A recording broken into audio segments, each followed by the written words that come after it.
حضرت امیر المؤمنین ایدہ اللہ تعالی فرماتے ہیں، جوا کھیلنے والا مال ضائع کر دیتا ہے، شراب پینے والا جو ہے وہ شراب میں مال ضائع کر دیتا ہے، اپنی صحت برباد کر دیتا ہے۔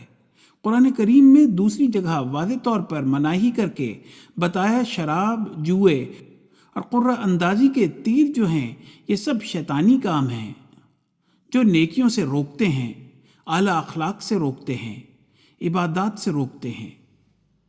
آج کل ان ملکوں میں شراب، جوا تو عام ہے، بلکہ اب تو ہر جگہ ہے۔ جہاں پابندیاں ہیں وہاں بھی بعض ایسی جگہیں ہیں جہاں لوگ جا کر پیتے ہیں۔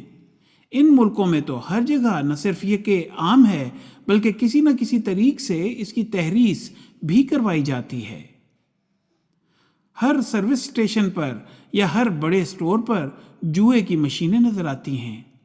کسی نہ کسی رنگ میں اس میں جوا کھیلا جاتا ہے، اور جہاں تک شرک کا سوال ہے، اگر ظاہری بت نہ بھی ہوں تو نفس کے بہانوں کے بہت سے بت انسان نے تراش لیے ہیں۔ باوجود ایمان لانے کے بہت ساری چیزیں ایسی ہیں جن کی انسان پرواہ نہیں کرتا۔ اور پھر یہ جو بت ہیں، بعض ایسے جو مخفی شرک ہیں، یہ عبادات میں روک بنتے ہیں، نمازوں میں روک بنتے ہیں۔ نمازیں جو فحشاء کو دور کرنے والی ہیں ان کی ادائیگی میں روک بن جاتے ہیں۔ پھر تیروں سے قسمت نکالنا ہے، اور آج کل اس کی ایک صورت لاٹری کا نظام بھی ہے، اس میں بھی لوگ بے پرواہ ہیں، زیادہ تر پرواہ نہیں کرتے اور لاٹری کی ٹکٹ خرید لیتے ہیں۔ یہ چیز بھی حرام ہے۔ اللہ تعالیٰ نے فرمایا کہ یہ سب شیطانی کام ہیں۔ پس ایک حقیقی مومن کا کام ہے کہ عبادات میں استقامت دکھائے، نیک اعمال بجا لانے کی کوشش میں استقامت دکھائے، برائیوں اور بے حیائیوں سے بچنے کے لیے استقامت دکھائے۔